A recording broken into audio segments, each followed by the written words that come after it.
Hello everyone, how are you doing? This is MD Tech here with another quick tutorial. In today's tutorial, I'm going to show you guys how to enable or disable opening links in supported apps on the internet browser on your Android device. So this will apply for basically all Android devices like Samsung, Google, Pixel, that sort of thing.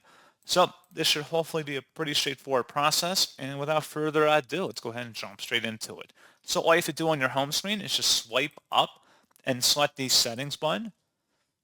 You want to select the apps button on this page, and then under general, select the default apps, and you want to select the opening links item at the bottom of this list, and you can turn it on or off for the whole Android phone by toggling on or off at the top.